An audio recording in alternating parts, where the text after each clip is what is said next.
Hey, welcome to the Hey Dad Show. My last story, a lot of people liked. So I'm going to do another one. This is one from where I grew up at in Louisiana. Okay, I'm driving real slow on this road. It may be a two-parter or it may be an edit, but you know, I'm not going to show you exactly where I live. And when I was a child and we first moved to Louisiana, I grew up an Army brat. Well, my dad was stationed for a little while in Leesville.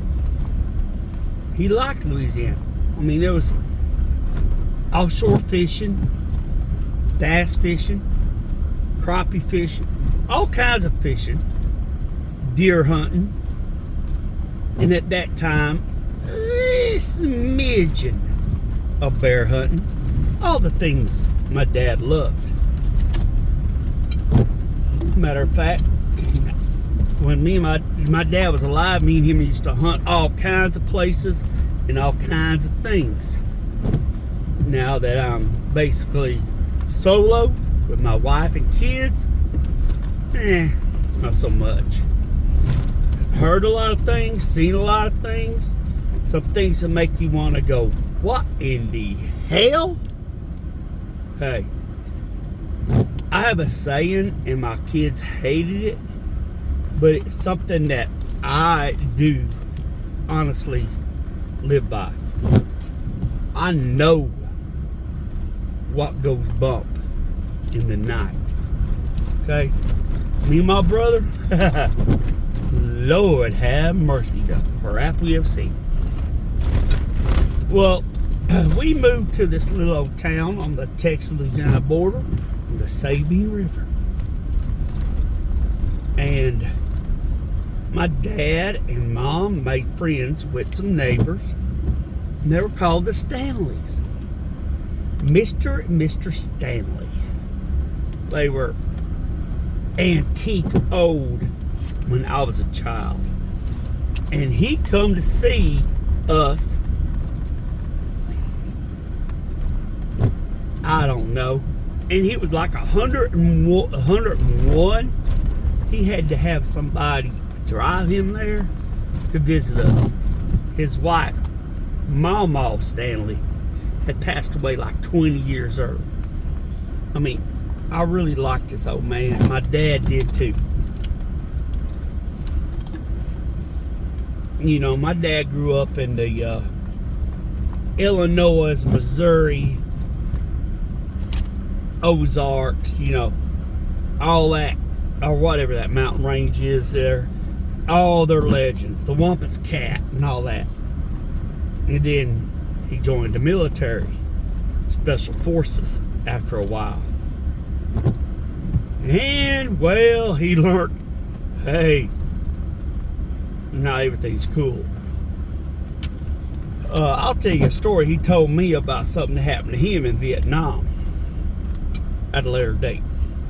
Well, anyway, I grew up on this little town on the Sabine River. It's been made kind of famous with the TV shows, you know, like Something in the Woods Are Haunted, Paranormal Caught on Camera, all them kind of shows made it kind of famous. I'm getting close to the house here. I'm going to pull over for a second and tell you my story. Might even swap the camera around. And for you tobacco people, yes, I'm dipping. I'm a southern boy from Louisiana. I ain't smoking, I'm dipping. And here we are. Now let me see if I can't get light and flip my camera around. Hey, how y'all doing? Hey. Now this story takes place back in the late 70s or so. I was in the 4th grade maybe. And Mr. Stanley, was a very cool old man. He was retired airplane pilot. Okay. And he was retired. He had everything in the world, a good pension and everything, but he had to have stuff to do. He was, he hated working on machinery. He hated all that kind of crap. So he retired and put in my house, very small, just big enough for him and his wife. They never had kids. Miss Stanley couldn't have kids. Sad to say. So he kind of adopted me and my little brother and my dad and my mom as family. And he was get this, professional fur trapper. Laugh if you want, but that's what he done as a hobby. And back in them days, kind of sort of profitable hobby. And we lived not far from a boat ramp on the Sabine River. Sabine River. Remember that name? Google it and find the stories about this creature.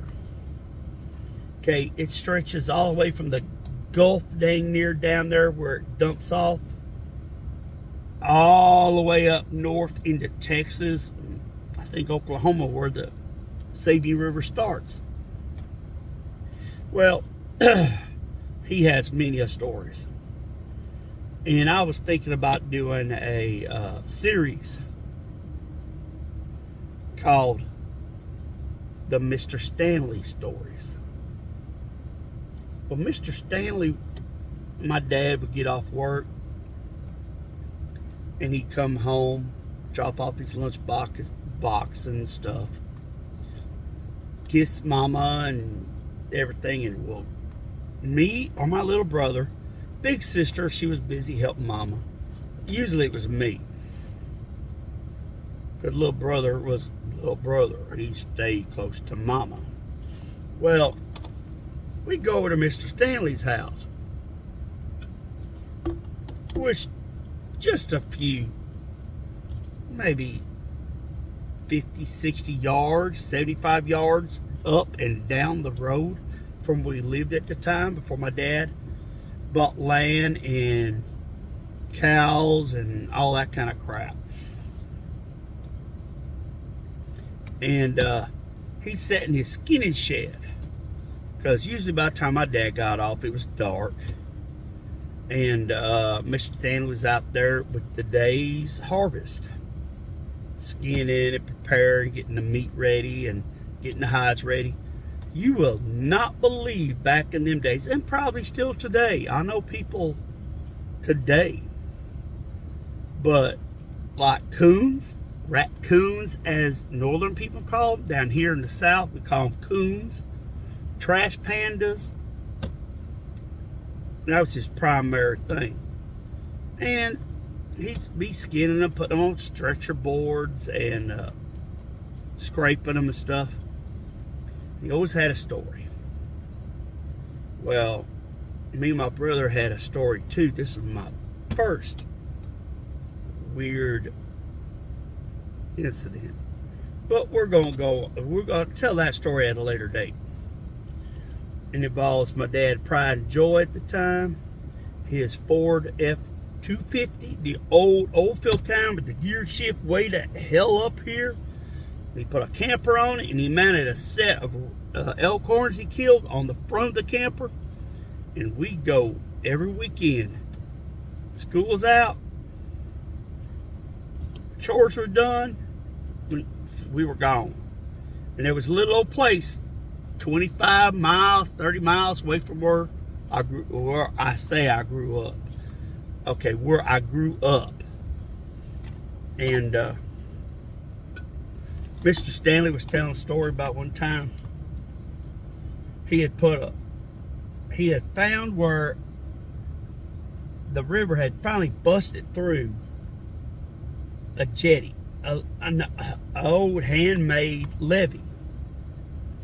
And he had about 500 to 600 yard stretch of river that made a big oxbow, came back around into the river.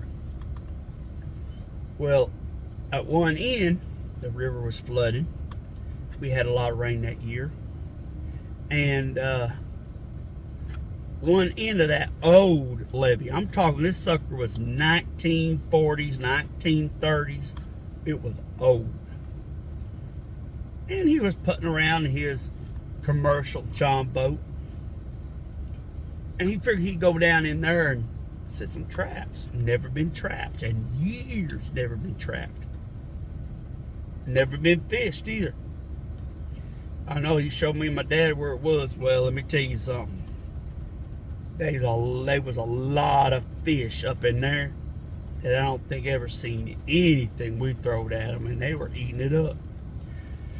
But anyhow, he went down through there and he set him some traps. And so I had this big petrified oak tree fell in the river, or in the oxbow. And he set 3 traps on it. Went up in there the first day to check it. And he always pulled in the same way. Line the boat up with the log, and he would go up it to the bank. Well, didn't have nothing in it. Only trap set in that general small area had nothing in it. He set mink traps. He set muskrat traps. Yes, they trap muskrats. Those hats don't just appear. And coon. Well, all the traps, he had 3 traps set on that log heading down into the river. And I'm not going to get details on how they trap. YouTube may not like it. But he checked it 3-4 days in a row. Nothing. Traps were thrown. Fur was on the trap. But nothing in the trap. And he's like, that's not possible. How is that possible? So it was a real foggy, bad morning. He was telling us about it, and he rebaited it, put him back out, and he said, well, it was so foggy, he didn't even want to get on the river. Because Sabine River is one of them kind of goes all the way down to Texas, where it goes into like a lake before it goes into the Gulf. Well, me and my dad used to fish white bass tournaments there all the time. Placed very high in them. Won 1 or 2. I can't remember right now. Probably 2. Back in them days, there wasn't no money in them. Now, it's a good truck note. One of them out of that part. Well, anyhow, he waits till it starts getting daylight, and it's so foggy, he says you can't see nothing. And he said this happened the same day he told us about it. And I know my dad, he actually left for work early that morning because it was so foggy you couldn't see. He walked out the door and couldn't see the vehicles. That's how bad it was. And Mr. Stanley said, pulled up in there, lined his boat up, and the sun was just starting to break the horizon, and it was burning through the fog. Well, he thought, okay. He recognized the stump and everything. Had his little marker there so he knew where it was. And outlined in the sun coming up over the bank, which was most of the river is either going to come in like this or a little drop off, or it's going to be one side and you're going to have a hell of a bank on the other side. And thought he saw a big old stump. Well, he pulled up to the first trap on that log, looked up, looked around, everything, sun burning through the fog and stuff, and that's what he thought was a stump. Nothing in it. He went ahead, he set it, he bait it, he got it back up. He's like, man, this ain't making no sense. Every other trap down through here's got something in it. Moves his John boat on up. For those that don't know what a John boat is, that's an aluminum boat. But he had a commercial kind. It was really wide, about 17, 20 foot long. And he had an outboard on it, trolling motor in the back, trolling motor in the front. Back then, it wasn't all these fancy foot controls and stuff, radars and, little. You had a handle you turned. Well, when he was taking a trap, depending on where he had it set, he'd work the front trolling motor or the back trolling motor. Well, got to the second one, he looked up and he noticed a stump. He never noticed before. Huge stump. Which he thought was weird because at the end of this old petrified, dried up, ginormous water chestnut oak tree, what we call overcaps, they get like a little big around, and it had a root ball on the end of it where when it fell over, why would there be a stump there? Well, he wasn't paying no attention to it. He baited that second one up, got it back up on the log, set and everything, and proceeded on. When he got to the third trap, he thought he heard a weird sound, a grunt, a groan, something. He said he looked around and he said that stump now was about 8 foot tall, staring down at him off of about a 4-foot bank. And it looked like, with the outline in the fog, it had 2 coons, one by the leg and one by the head. And I said, well, Mr. Stanley, what'd you do? My dad said, I'd opened fire. Now, Mr. Stanley wasn't too much of a wimp for an airline pilot, retired, because back in the day, he flew more than just commercial airlines. And in that boat, he always carried a single shot shotgun loaded with double-aught buck and a .22 rifle. And he said, I saw that, and I acted like I didn't see it. He wore one of them old style cowboy hats. My dad's got a picture wearing one just dang near like it. And he said, I really didn't raise my head up. I saw it. He said, I acted like I didn't see it. He said, I put that trolling motor in reverse. I backed my boat out of there. I started to leave. And when I looked over my shoulder, once I cleared the limbs and could take off, I seen it turn.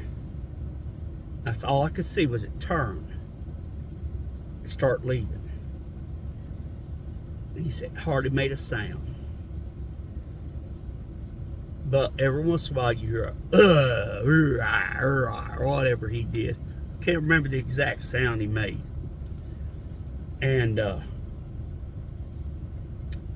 that has prelude into what is now known as the Sabine thing. Now, I remember when I was a kid, they called it a thing, woolly booger, whatever.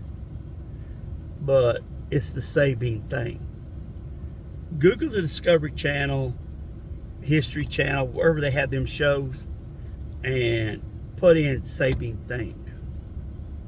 I mean, it's sort of kind of like a Bigfoot, sort of kind of like that old South Louisiana honey owl and swamp monster. But let me tell you, all the stories I've seen in my knowledge, this thing is violent. It's almost up there on the violent level with the Falk monster. And there's a movie, there's 3 or 4 movies, documentaries out about the Falk monster. So Google them and you'll kind of get a picture why Mr. Stanley, knowing what he knew, took the best route that he thought and back out and leave. And he said he has seen stuff like humongous footprints, 3-toe, 4-toe, ginormous human foot, handprints. He said he could put both his hands in a handprint going up a bank and still couldn't fill it in. And he was like 6'2", probably weighed about 190, 200 pounds. He saw a lot of stuff, and I got a lot of his stories. And this is a kind of a man that was a deacon in the church. He was very religious and wasn't prone to making up fables. And as I got older, I started noticing my stuff and had my experiences. And sometimes I'll say something around somebody, a couple of people in particular, and they look at me like I'm the craziest damn thing in the world. Well, you know what? Every once in a while I'll say something and it'll strike a nerve. And I know right then and there, you know exactly what I'm talking about. But you're just too damn proudful to admit it. Mr. Stanley wasn't that way. Because he wanted us to know. Not being from the area, not growing up here, knowing what was going on. And me and my dad ran into a few things, and I say about a 50-mile area around where we lived that was really just out of this world weird. And I'll be telling you them stories also. And well, this is the first one. Hope you liked it. It wasn't, didn't have no truck getting picked up and thrown over and none of that kind of stuff. But it came from the witness, straight to me, straight to my dad and my brother. We all heard his stories. And I don't know if you call them stories or warnings. But he's got a few more. And they don't all involve a Bigfoot type creature. But make you sit back and go, damn. And I'll tell you a story from back up in Indiana. No, it wasn't Indiana. Up in the Virginias. When he was a child. Involving a wampus cat. And he told me that was then and there the reason why he, as soon as he could, he joined the Air Force and got out of that area. And then when he retired, he moved into Swamp Monster Central. Well, y'all have a good day. And I'll come back with another story. And I hope this one gets as many views and likes and comments as the other one did. Because it really does help my channel. And y'all have a good night. And I'll talk to you later.